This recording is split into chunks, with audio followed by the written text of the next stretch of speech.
Hi viewer, நான் உங்கள் doctor Kumar பேசுகிறேன். நம்ம நிகழ்ச்சியில் இந்த ஆண்மை குறைவு தொடர்பாகவும் ஆண்குறி எழுச்சியின்மை தொடர்பாகவும் பல்வேறு தரப்பட்ட காணொலி பதிவுகளை பார்த்துட்டு வந்துட்ருக்கோம். அந்த வகையில் இன்றைக்கி நம்ம பார்க்கக்கூடியது பார்த்தீங்கன்னு கேட்டிங்கன்னா, ஆண்குறி சிலவங்களுக்கு அந்த முன்பக்க தோலை இழுக்க முடியாத ஒரு சூழ்நிலையில் இருப்பாங்க. இந்த பிரச்சனை பார்த்தீங்கன்னு கேட்டிங்கன்னா சாதாரண பிரச்சனையாக நம்ம எண்ணி கருதிவிட முடியாது. ஏன்னு கேட்டிங்கன்னா, அந்த மாதிரி இழுக்கும்போது வரக்கூடிய வலி ஒரு மின்னல் வெட்டியது போல் மூளையில் அந்த வலி உணரப்படும். சரிங்களா? அப்போ ஆண்குறியை நம்ம தொடுவதற்கே பயப்படக்கூடிய ஒரு சூழ்நிலை உருவாகும். அப்போ இந்த மாதிரி இருக்கும்போது நம்ம எப்படி உடல் உறவு கொள்ள முடியும்? ஆண்குறி லைட்டாக ஒரு விரைப்புத்தன்மை வந்தாலுமே இந்த வலியை எண்ணியே நிறைய பேர் பயந்துக்கிட்டே இருந்துருவாங்க. சரிங்களா? இது எப்படி வருது, இதை எப்படி நம்ம சரி செய்யலாம் அப்படிங்கிறத இந்த வீடியோவில் பார்க்க போகிறோம். வழக்கம் போல் இது ஒரு தியரிட்டிக்கலான வீடியோ. நான் ஸ்பீச் பண்ணுறது மட்டும்தான், வேறு எதுவும் ப்ராடக்ட் ரிவ்யூவோ டெமான்ஸ்ட்ரேட்டிவ் வீடியோவோ கிடையாது. அதனால் கடைசி வரைக்கும் ஸ்கிப் பண்ணாமல் பாருங்கள். அப்போ தான் இதனுடைய அபாயம் என்ன, இதை எப்படி நம்ம தற்காத்து கொள்ளலாம் அப்படிங்கிறது தான் இதை பார்க்க போகிறோம். அதுலேயும் பார்த்திங்கன்னு கேட்டிங்கன்னா, இது யாரெல்லாம் பாதிக்கப்படுறாங்க அந்த இதை பற்றி நம்ம ஒரு ப்ரீஃபாகவே இதில் ஒரு பார்க்க போகிறோம். கொஞ்சம் எலாபரேட்டான வீடியோ தான். வழக்கம் போல் நிகழ்ச்சிக்குள்ளே போகிறதுக்கு முன்னாடி உங்கள்கிட்ட ஒரு சின்ன வேண்டுகோள். இந்த நிகழ்ச்சி உங்களுக்கு பிடிச்சிருந்துன்னு கேட்டிங்கன்னா லைக் பண்ணுங்கள், மற்றவர்களுக்கும் பயனுள்ளதாக இருக்குன்னு கேட்டிங்கன்னா ஷேர் பண்ணுங்கள். மறந்துடாமல் எனக்கு சப்ஸ்கிரைப் பண்ணி ஹெல்ப் பண்ணுமாறு மிக பணிவோடு கேட்டுக்கொள்கிறேன். நான் உங்கள் டாக்டர் குமார். வாங்க நம்ம நிகழ்ச்சிக்குள்ளே போவோம். பொதுவாக இந்த ஆண்குறி இழுத்து அதே நேரம் வெளியில் இது பண்ணக்கூடிய ஒரு அமைப்பில் இருக்கும். இது விலங்குகளுக்கு இயற்கையாகவே அது வெளியில் ப்ரொட்ரூட் பண்ணி வெளியில் போயிட்டு திருப்பி உள்ளே உடம்புக்குள்ளே ஒட்டிக்கிறோம். சரிங்களா? மாடு, ஆடு இதெல்லாம் பார்த்திங்கன்னா அந்த மாதிரியான ஒரு டைப்பு உள்ளிழுத்துக்குள்ளே. நம்மளுடைய இது என்னென்னு கேட்டிங்கன்னா, இந்த ஆண்குறி கிளாண்ட் பெனிஸ் ஃபோர் ஸ்கின் அப்படிங்கிற முன்பக்க தோலுக்கு உள்ளேக்க ஒரு ப்ரொடக்டிவ் லேயராக ஒரு பாதுகாப்பாக அமைஞ்சிருக்கு.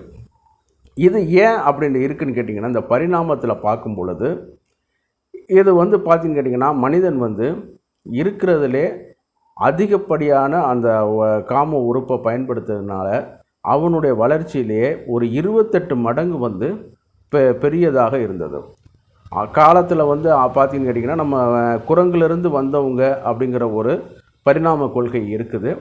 அப்படி பார்க்கும்பொழுது அந்த குரங்குக்கு நம்மளுக்கு என்ன ஒரு வித்தியாசம், ஒரு வேறுபாடு அப்படின்னு பார்த்தோம்னு கேட்டிங்கன்னா, இந்த ஆண்குறியோட அபரிமிதமான வளர்ச்சி. அப்படி பண்ணும்பொழுது என்னான்னு கேட்டிங்கன்னா, நாளாக அது என்னான்னு கேட்டிங்கன்னா, உள்ளே இருந்து வெளியில் வரக்கூடிய அமைப்பு மாறி வெளியிலே அது ஒரு மொட்டு போன்ற அமைப்பாகவே அது கருதப்பட்டு வந்திருக்கிறது. அதாவது சிம்பிளாக சொல்லணும்னு பார்த்திங்கன்னு கேட்டிங்கன்னா, இண்டிவிஜுவல் ஆர்கனாகவே அது மாற ஆரம்பிச்சிருச்சு. முதல்ல இப்போ ஒரு மாடுக்கு பார்த்திங்கன்னா வயிற்றோடு ஒட்டி இருக்கும், ஆட்டுக்கு பார்த்திங்கன்னா வயிற்றோடு ஒட்டி இருக்கும். ஆனால் ஒரு சில விலங்குகள், குதிரை, இந்த இதுகள்லாம் பார்த்திங்கன்னு கேட்டிங்கன்னா தனியாகவே தொங்கி காணப்படும். ஏன்னு கேட்டிங்கன்னா அதனுடைய அமைப்பில் அது ஒரு தனிப்பட்ட ஒரு ஆர்கனாகவே வந்திருக்குது. சரி, இந்த மாதிரி இதில் வரும்பொழுது என்னென்னு கேட்டிங்கன்னா, நம்ம வயதான காலகட்டத்தில் வரும்பொழுது என்ன நடக்குதுன்னு கேட்டிங்கன்னா, இந்த ஆண்குறி வெளியில் வர முடியாத அளவு போல் இதாகிட்டுருக்கும்.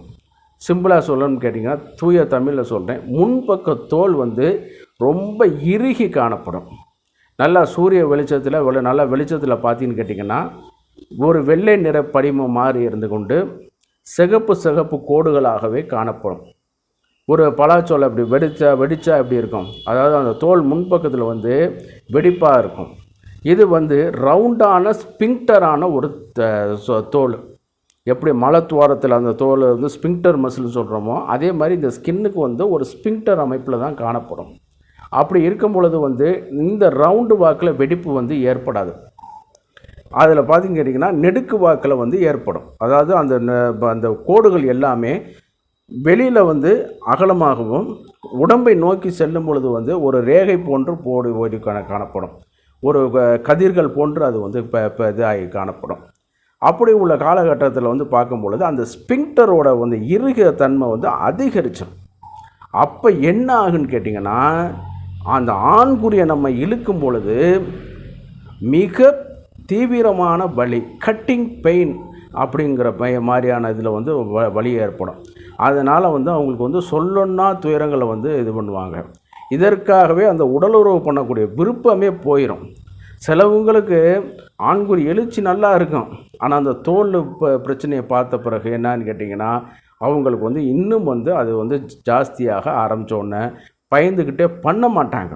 சரி, இது எப்படி வருது அப்படிங்கிறத பார்த்தோம்னு கேட்டிங்கன்னா, இது வந்து பிரைமரி, செகண்டரி அப்படின்னு சொல்லக்கூடிய ஒரு இது இருக்குது.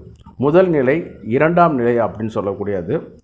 பொதுவாக வந்து முதல் நிலை வந்து பார்க்கும் பொழுது பார்த்தீங்கன்னு கேட்டிங்கன்னா, சிறுவர்களுக்கு அந்த மாதிரி உடலுறவு கொள்ளாமல் இருக்கக்கூடிய ஆண்களுக்கு வந்து பார்த்திங்கன்னு கேட்டிங்கன்னா, முன்பக்க தோல் வந்து நுனியில் வந்து ஒரு முடிச்சு போன்று காணப்பட்டோம். அப்போ அவங்களுக்கு வந்து பின்னாடி வந்து இதாகாது. இது வந்து ஒரு பிசியலாஜிக்கல். சாதாரணமாக நம்ம உடம்புல வந்து எப்படி செயலியல் நடக்குதோ அதே மாதிரி தான் இதில் வந்து இருக்கிறனால இதனால் வந்து பயப்பட வந்து வேண்டியது கிடையாது. இவங்க வந்து என்னென்னு கேட்டிங்கன்னா, அடுத்தடுத்து அது கொஞ்சம் ப்ராக்டிஸ்க்கு அந்த முன் தோலை இழுத்து விட்டு அல்லது சுய இன்பம் பண்ணும் பொழுது ஆட்டோமேட்டிக்காக அந்த தோல் வந்து ஏறி இருக்கிறதுக்கும் வாய்ப்புகள் இருக்குது. அதே நேரம் வந்து இது வந்து சர்க்கம்சிஷன் சொல்லக்கூடிய ஆண்குறி முன்தோல் அறுவை சிகிச்சை மூலமாக வந்து இதை வந்து சரி பண்ணுவதற்கு வாய்ப்புகள் வந்து அதிகம். இது வந்து பிசியாலஜிக்கலான ஒரு டிஸார்டர் அப்படிங்கிற மாதிரி நம்ம அது கொண்டு இது பண்ணிக்க வேண்டியது.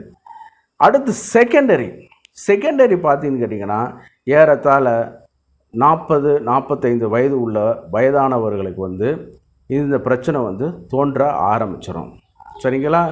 இது ஏன் அடிப்படையாக வருதுன்னு கேட்டிங்கன்னா, உடம்போட சர்க்கரை அளவு அப்படின்னு சொல்லக்கூடிய இந்த சர்க்கரை அளவு வந்து அதிகமாக இருக்கிறனால வந்து என்னன்னு கேட்டிங்கன்னா, இந்த பிரச்சனை வந்து அதிகமாக வர ஆரம்பிச்சிடும். என்ன சார் சொல்கிறீங்க, சர்க்கரைக்கும் இதுக்கும் என்ன சார் சம்மந்தம்? கிட்னி தானே பாதிக்கப்படும், ஆண்குறியமாக பாதிக்கப்படும் அப்படின்னு கேட்டிங்கன்னா, நிச்சயமாக உண்டு. இதில் வந்து என்னன்னு கேட்டிங்கன்னா, அதிகப்படியான நீர்த்தன்மை கொண்ட உறுப்பில் நீர் கசிவு உள்ள உறுப்புன்னு பார்த்தீங்கன்னு கேட்டிங்கன்னா, இந்த ஆண்குறியும் ஒரு முக்கியமான ஒரு இதில் வருது. அதில் வந்து பார்க்கும் பொழுது இந்த இதில் வந்து எக்ஸசிவாக சுகர் வந்து வெளியேற்றக்கூடிய பட்சத்தில் வந்து என்னன்னு கேட்டிங்கன்னா, ஈஸ்ட் செல்கள் வந்து இருக்கும். இந்த ஈஸ்ட் செல்கள் வந்து என்ன ஒன்று கேட்டிங்கன்னா, அதிகப்படியான சர்க்கரையை வந்து என்ன ஒன்றுன்னு கேட்டிங்கன்னா ஆல்கஹாலாக மாற்றிடும். சரிங்களா? அப்படி இருக்கும் பொழுது என்னன்னு கேட்டிங்கன்னா, இந்த இடத்துல வந்து அதிகப்படியான சர்க்கரை வருதுன்னு சொல்லிட்டு என்னன்னு கேட்டிங்கன்னா, நம்ம என்றைக்காவது வந்து பப்ளிக் டாய்லெட்டோ அல்லது தகாத உறவுலையோ அல்லது வந்து ஒரு அன்ஹைஜீனிக்கான ஒரு இடத்துலையோ இருக்கும்பொழுது என்னன்னு கேட்டிங்கன்னா, இந்த ஈஸ்ட் செல்கள் வந்து நம்ம உடம்பில் வந்து அந்த ஆண்குறியில் வந்து ஒட்டி இருக்க ஆரம்பிச்சிடும். சரிங்களா? சில ஸ்டடீஸ் என்ன சொல்கிறாங்கன்னு கேட்டிங்கன்னா, தன்னாலே அது கல்ச்சர் ஆகுது அப்படிங்கிற மாதிரியானது சொல்லிடுறாங்க. அந்த சூழ்நிலை அந்த மாதிரி இருக்குது. அப்போ வந்து என்னன்னு கேட்டிங்கன்னா, நிறைய வந்து பல்கி பெருகின உடனே அது வந்து இந்த மாதிரியான பிரச்சனைகளை வந்து அதிகரிக்க ஆரம்பிச்சிடுது. தோலினுடைய உட்பகுதிக்கு போய் இரத்த குழாய்களை டேமேஜ் பண்ணி அதில் இருந்து அதிகப்படியான குளுக்கோஸுகளை எடுத்துக்கொண்டு ஆல்கஹாலாக மாற்றிறதுனால அது வந்து ஒரு ப்ராசஸிங்காகவே நடக்கும். ஆனால் அது வந்து பார்த்தீங்கன்னு கேட்டிங்கன்னா, இன்னும் வந்து அந்த தோலை டேமேஜ் பண்ணுறதுனால அந்த ஸ்பிங்டர் மசிலும் அந்த நரம்புகளும் பாதிக்கப்படும் பொழுது அந்த ஸ்பிங்டரோட அந்த உயர்வு தன்மை வந்து போன உடனே என்னான்னு எலாஸ்டிசிட்டி தன்மை போன உடனே என்னான்னு கேட்டிங்கன்னா, அது வந்து இந்த மாதிரியான சிவியரான பெயினை வந்து கொடுக்க ஆரம்பிச்சிடும். சரி சார், இதுக்கு வந்து ஆண்குறி முன்தோல் அறுவை சிகிச்சை பண்ணிட்டோம்னா நல்லா இருக்குமான்னு கேட்டிங்கன்னா, நிச்சயமாக கிடையாது. ஆண்குறி முன்தோல் அறுவை சிகிச்சை பண்ணவங்க, சர்க்கம்சிஷன் பண்ணவங்களுக்கும் இந்த வலிகள் வந்து காணப்படும். பட் இந்த தோல் பிரச்சனை வந்து இழுக்கிற பிரச்சனை வந்து இருக்காது ஒழிய, அந்த ஆண்குறிக்கு பின்பகுதி கிளான்ஸ் பெனிஸ்ன்னு சொல்ல முடியாது, மொட்டு போன்ற பகுதிக்கு பின்னாடி உள்ள பகுதிகளில் வந்து பார்த்திங்கனாலும் அந்த மாதிரி வெடிப்புகள் வந்து காணப்பட்டிருக்கும். நம்ம புத்திசாலித்தனமாக போய் பண்ணிவிட்டு ஆமாம் இன்னும் மறுபடியும் வந்துடுச்சு சார் அப்படின்னு சொல்லிட்டு வருவாங்க. ஆமாம், அப்போ வந்து பார்த்தீங்கன்னா அது தீர்வு வந்து கிடையாது. சர்க்கம்சிஷன் வந்து அதாவது செகண்டரி ஃபீமோசிஸ்க்கு வந்து அது வந்து தீர்வு வந்து கிடையாது.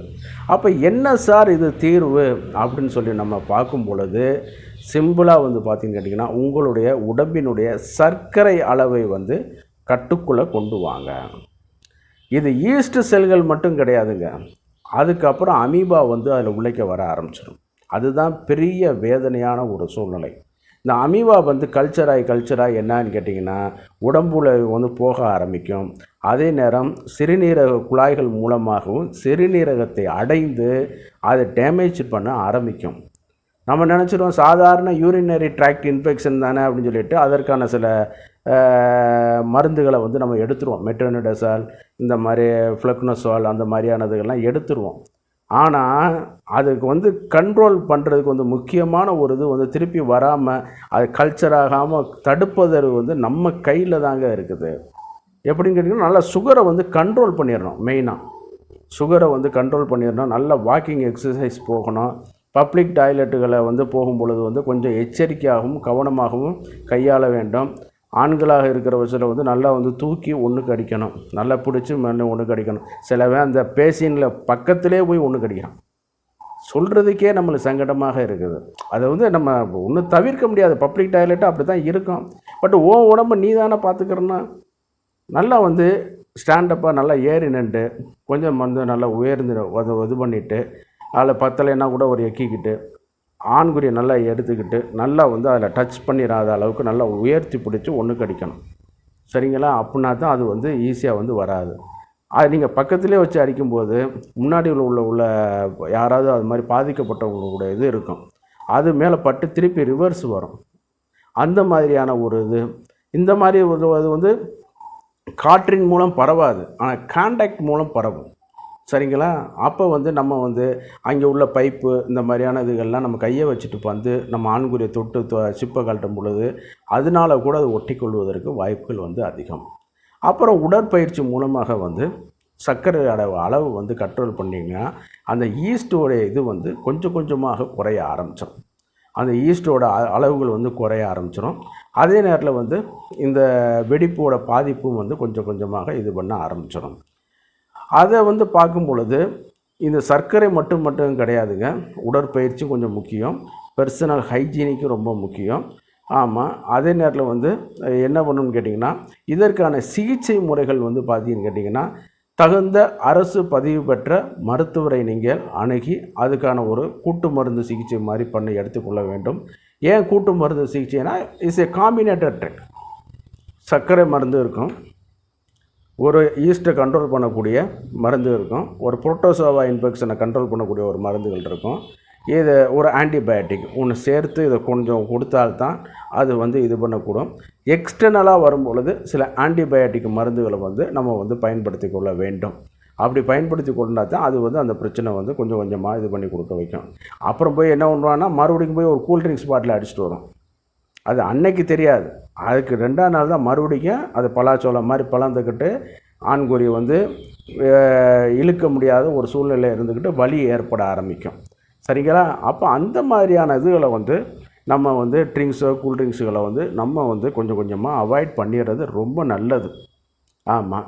கூடுமான வரைக்கும் இயற்கை பானங்களில் கூட நம்ம அவாய்ட் பண்ணிடுறது நல்லது. இந்த மாதிரி கண்டிஷனுக்கு வந்துடுச்சுன்னு கேட்டிங்கன்னா. ஆமாம். ஒரு ஸ்டடீஸ் என்ன சொல்கிறாங்கன்னு கேட்டிங்கன்னா இளநீர் சாப்பிட்டாலும் கூட அந்த மாதிரி வருது அப்படிங்கிறத வந்து சொல்ல ஆரம்பிச்சிருக்காங்க. சரிங்களா? அப்போ அதனால் நம்ம வந்து இந்த சர்க்கரையோட அளவை வந்து கண்ட்ரோல் பண்ணி கொண்டு வந்துடணும். ஆமாம். அதோட கூட்டு மருந்து சிகிச்சை, அதோடு வந்து என்னென்னு கேட்டிங்கன்னா எக்ஸ்டர்னலாக அதற்குள்ள ஆயின்மெண்ட்டு, நீங்கள் போய் இதான ட்ரீட்மெண்ட்டுகளில் வந்து அங்கீகரிக்கப்படாத மருத்துவர்கள்ட்ட போய் மருத்துவ ஆலோசனைகளை கேட்டு நீங்கள் நேரத்தை செலவிட்டு உங்கள் உடம்பையும் பாதிக்கப்படுற மாதிரி பண்ணிடக்கூடாது. அதே மாதிரி சர்க்கம்சிஷன் ஆப்ரேஷன் பண்ணிட்டு வந்தாலுமே அது வந்து திருப்பி வருவதற்கான வாய்ப்புகள் வந்து அதிகம். இது வந்து சுகருடைய அளவை வந்து நீங்கள் கண்ட்ரோலில் கொண்டு வந்துக்கிட்டு அதுக்கப்புறம் நீங்கள் வந்து இது பண்ணிக்கொள்ள வேண்டும். அதில் போட்டு ரப்பீஸான ட்ரீட்மெண்ட்டுகளை பண்ணுறது, ஆமாம், ரொம்ப காஸ்டிக்கு இந்த மாதிரியான இதுகள்லாம் வைக்கிறது, ஆண்குறியை போட்டு மேலும் மேலும் அதை தொந்தரவு பண்ணுறது, அந்த தோலை போட்டு மறுபடியும் டேமேஜ் பண்ணுறது, அப்படியெல்லாம் நீங்கள் பண்ணக்கூடாது. சரிங்களா? ஜென்டிலாக கையாளணும். நீங்கள் இந்த மாதிரி பிரச்சனை இருந்துச்சுன்னு கேட்டிங்கன்னா உங்களோட சுகர் லெவலை வந்து செக் பண்ணி பாருங்கள். சிலவன் வந்து சுகர் இருக்குதுன்னு சொல்கிறதுக்கே பயந்துட்டுருக்கான். அதில் ஒன்றும் தவறு கிடையாது. Sugar is one of the metabolic disorder, வியாதி கிடையாது. சரிங்களா?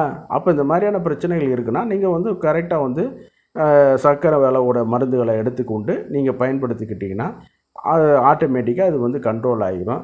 அதே நேரம் வந்து ஃபர்தராக வந்து அதிகமாக வராமல் இருப்பதற்கு நல்ல எக்ஸசைஸு, அதிகமான கலோரி உள்ள உணவுகள், ஸ்வீட்னரு, இந்த மாதிரியான கூல்ட்ரிங்க்ஸ் ஐட்டங்கள் இவைகளை எல்லாம் நீங்கள் தவிர்த்து விடுவது நல்லது. வழக்கம் போல் நிகழ்ச்சியோட இறுதி பகுதிக்கு வந்துட்டோம். அப்போ இதோட ஒரு தாக்கத்தை இன்னொன்று சொல்லிடணும். மெயினான ஒரு இது, அதை சொல்லாமல் இது பண்ணோம்னா அது நிகழ்ச்சி நிறைவு வராது. இது ஏன்னு கேட்டிங்கன்னா, ஏன் நம்ம கொண்டு வரோம்னு கேட்டிங்கன்னா, ஆண்குறியோட புற்றுநோய், ஆண்குறியில் வந்து புற்றுநோய் உருவாவதற்கு அதிகப்படியான சந்தர்ப்பங்களை வந்து இந்த இது ஏற்படுத்தி கொடுத்து விட்டோம். சரிங்களா? ஆமாம். இதுலேயும் வந்து ஏன்னு கேட்டிங்கன்னா, இது நம்ம கவனிக்காமல் விட்டுருவாங்க. வலி ஏற்படுது, அது ஆண்குறியை வந்து க்ளீன் பண்ணாமலே விட்டுருவாங்க. சரிங்களா? அந்த ஆண்குறியை வந்து முட்டை எடுத்து அதை க்ளீன் பண்ணி அந்த மறுபடிக்கும் இது பண்ண விட்டாங்க. அப்புறம் மறுபடியும் வந்து அவங்க வந்து அதை பற்றி ஒரு ஐடியா இல்லாமலே கூல்ட்ரிங்க்ஸு இந்த மாதிரியான ஐட்டங்கள், அது சுகர் அன்கண்ட்ரோலபிளான உணவுகளாகவே எடுத்துக்கிறது.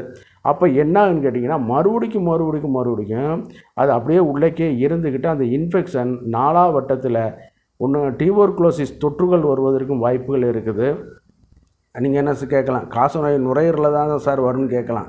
இல்லை, எல்லா ஒரு இன்ஃபெக்ஷன்லையும் வரும். பிரெயின்லேயும் வரும், இரைப்பையிலையும் வரும், விதைப்பையிலையும் வரும், ஆண்குறி நுனித்தோல்லையும் அந்த கிருமிகள் உட்கார்ந்துருச்சுன்னா எராடிகேட் பண்ணவே முடியாது. அடுத்து சில நேரம் இது வந்து புற்றுநோயாக கூட மாறும். சரிங்களா? அப்போ வந்து என்னென்னு கேட்டிங்கன்னா, ஆண்குறி நுண்தோலை மட்டும் எடுக்க முடியாது, ஆண்குறி அந்த சிஸ்டத்தையே எடுத்துடணும். அடுத்து வந்து பார்த்தீங்கன்னு கேட்டிங்கன்னா, இதோடு போய் நம்ம உடலுறவு கொள்ளும்போது அன்னோன் பார்ட்னர், தெரியாதவர்கள், ஆமாம், அந்த மாதிரியான இதில் நம்ம உடலுறவு கொள்ளும்போது என்னன்னு கேட்டிங்கன்னா, சில பால்வினை நோய் தொற்றுகளை வந்து உற்பத்தி ஆகும். நீங்கள் நினச்சிட்ருக்க சாதாரணமான இந்த மாதிரியான இது நம்ம வந்து உடலுறவு பண்ணாமல் இருந்துக்குருவோம், ஏன்னா வயசாகிடுச்சே, நம்ம எல்லாமே ஆண்டு அனுபவிச்சிட்டோம் நம்ம நினச்சிட்ருப்போம். ஆனால் அது வந்து கிடையாது. மெயினான இது வந்து இந்த மாதிரியான பிரச்சனை போய் நம்மளுடைய உடம்பே அது வந்து அழித்து விடும். சரிங்களா? அதனால தான் இது வந்து நம்ம எச்சரிக்கையாக இருக்கணும். சரிங்களா?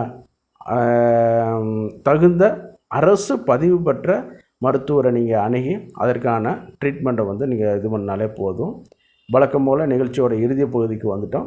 இந்த நிகழ்ச்சி உங்களுக்கு பிடிச்சிருந்துன்னு கேட்டிங்கன்னா லைக் பண்ணுங்கள், மற்றவர்களுக்கும் பயனுள்ளதாக இருக்குன்னு கேட்டிங்கன்னா ஷேர் பண்ணுங்கள். மறந்துடாமல் எனக்கு சப்ஸ்கிரைப் பண்ணி ஹெல்ப் பண்ணுமாறு மிக பணிவோடு கேட்டுக்கொள்கிறேன். நான் உங்கள் டாக்டர் குமார். மீண்டும் ஒரு நிகழ்ச்சியில் சந்திப்போம். நன்றி, வணக்கம்.